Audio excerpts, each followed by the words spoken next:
얼마 전 피지컬 리뷰레터 D에 게시된 논문에서 블랙홀 매트릭스 조사를 통해서 타이니형의 중력 이론을 테스트한 결과가 올라왔습니다.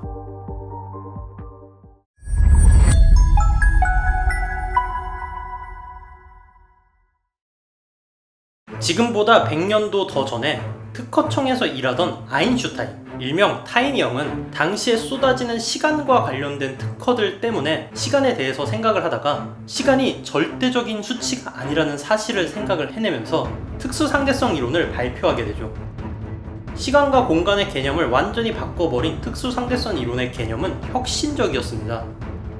그걸로도 모자란지 타이니형은 등속도 운동에만 적용이 되는 특수상대성 이론의 단점들을 보완해내면서 결국 1915년 특수한 상황만이 아닌 가속도 운동까지 포함이 되는 모든 상황에 통용이 되는 거시세계의 법칙인 일반 상대성 이론을 발표하게 됩니다.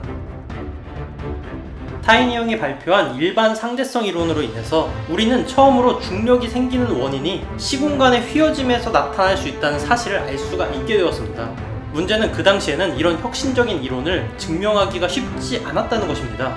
하지만 수학적으로도 아름답고 완벽해 보이는 이 이론을 검증을 해보기 위해서 에딩턴은 일식 관측을 통해서 상대성 이론을 증명할 수가 있다고 주장을 했습니다. 에딩턴이 말한 방식은 이런 것이었죠. 타이니형 말대로 중력이 시공간이 휘어져서 생기는 결과라면 우리 주변에 있는 가장 강력한 중력을 지닌 물체를 통해서 그 휘어진 시공간을 관측할 수 있을 것이라는 생각이었습니다. 즉, 원래 관측이 되던 별이 태양 뒤쪽에 있을 때 관측을 하면 태양의 중력에 의해서 원래 관측이 되어야 할 위치보다 오차가 생길 것이라는 주장이었죠.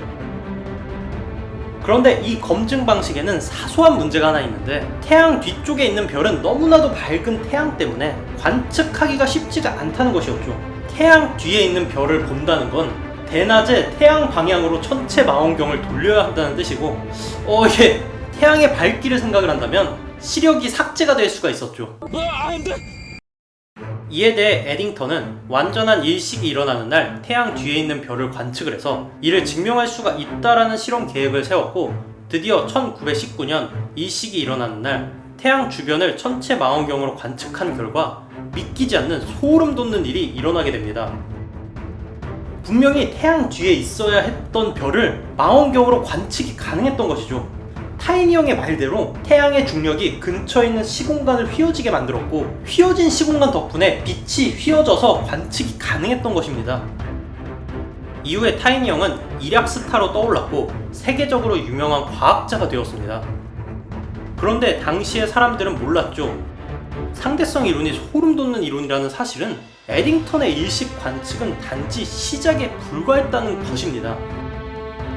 상대성 이론에 의해서 파생된 중력 방정식을 들여다보면 슈바르츠 실트는 이 방정식이 맞다면 특정 수준의 질량이 엄청난 밀도로 모이게 되면 빛조차도 빠져나올 수 없는 중력이 만들어진다는 것을 알아내게 됩니다. 언뜻 보면 이는 중력 방정식에 의해서 생긴 오류라고 볼 수도 있었으나 일단 이론상으로는 이게 가능했기 때문에 이러한 일이 생기는 한계를 슈바르츠 실트 한계라고 정의를 했습니다. 그리고 이러한 한계를 넘어서게 되는 물질을 이렇게 명명을 했죠. 블랙홀. 이후에 블랙홀은 이론상으로는 존재했지만 타이니형의 상대성 이론에 의해서 파생된 방정식에 의해 존재하는 것이므로 실제로 존재한다는 보장은 없었습니다. 하지만 소름 돋게도 그 이론으로 파생된 가상의 천체인 블랙홀이 실제 관측을 통해서 밝혀지게 됩니다. 1990년대에 하와이의 캑 천문대에서는 우리 은하 중심에 아무것도 없는 빈 공간을 항성들이 매우 빠르게 공전한다는 사실을 밝혀냈고 공전 속도를 통해서 확인을 해본 결과 아무것도 안 보이는 그 물체가 태양 질량의 최소 수백만 배가 넘는 엄청난 물질이라는 사실을 알게 되었습니다.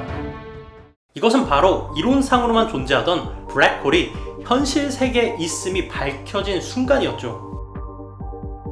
사실 여기까지만 해도 소름이 돋는데 21세기에도 상대성 이론이 옳다라는 증거는 무한 증식하게 됩니다. 2004년에 스탠퍼드 대학과 미국 항공우주국 나사는 최첨단 도구로 상대성 이론을 검증하기 위해서 중력 탐사선을 발사합니다.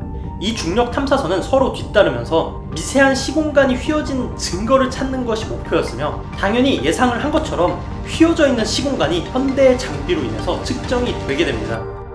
참고로 상대성 이론이 맞다는 증거들이 나오는 건 이제 시작인데요. 타이니 형은 거대한 질량에 의해 시공간이 휘어진다고 생각을 했는데, 이는 마치 잔잔한 물 위에 돌을 던지면 파장이 생겨나는 것과 유사합니다. 따라서 거대한 중력을 지닌 천체가 충돌을 하면 그로 인해서 강력한 중력파가 나올 것으로 예측을 했는데, 상대성 이론이 나온 지 100년 만인 2015년 라이고를 통해서 이론상으로만 존재하던 중력파가 실제로 관측이 되면서 킵손을 포함한 천문학자들이 노벨상을 타게 되었죠. 타이니 형의 상대성 이론이 소름이 돋는 건, 이 이론이 나왔던 초기에 뉴턴 역학을 연구하던 과학자들은 자기 밥그릇이 위험했기 때문에 상대성 이론이 틀렸음을 입증을 하려고 했습니다. 하지만 과학자들이 상대성 이론이 틀렸다라는 것을 입증하려고 할 때마다 오히려 그것이 맞다라는 새로운 증거들이 발견이 되었고, 무려 100년이 지난 현대에 최첨단 장비들을 통해서 틀렸다라는 것을 입증하려고 해도 맞다는 근거가 되는 증거들만 계속해서 나오고 있는 것이죠. 그리고 얼마 전에 또 상대성 이론이 맞다라는 증거가 새로 추가되었습니다.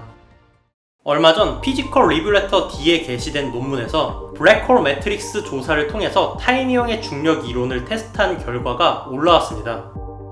현재까지의 라이고와 EHT 등 중력학 연구에서 나온 데이터들을 확인을 했을 때, 지금까지 발견한 모든 종류의 블랙홀과 관련된 중력파 데이터에서 전부 아인슈타인의 상대성 이론이 위배되지가 않으며, 이론에서 예측한 계산값과 관측으로 나온 결과값이 모두 다 일치한다고 밝혔습니다. 여기에는 중력으로 인해서 빛이 휘어지는 정도, 블랙홀의 궤도 운동 등의 계산값이 포함이 되어 있으며, 블랙홀의 충돌과 이로 인해서 발생한 중력파, 또 그로 인해서 나온 데이터들을 모두 다 분석을 했을 때 상대성 이론에서 벗어난 데이터를 찾지를 못했다고 합니다. 그러니까 타이니 형은 무려 1915년에 현대의 최첨단 장비들과 거대한 연구를 통해서 블랙홀을 통해서 밝혀낸 중력파 탐지로도 부정이 되지가 않는 이론을 만들어냈던 것이죠. 개인적으로 진짜 상대성 이론은 미래의 그 세부적인 내용은 수정이 될지는 몰라도 그 근본은 미래에도 부정되지 않을 것이라고 생각을 했는데, 정말로 대단한 결과인 것 같습니다. 상대성 이론이 틀렸음을 밝혀내면 스타가 될 수가 있기 때문에 가끔 상대성 이론이 틀렸다는 어그로성 논문이나 뉴스가 나오기도 하는데, 결국에는 실제로 틀렸다는 뉴스를 보지는 못할 것 같습니다. 제 생각에는 틀리지 않았으니까요. 그러니까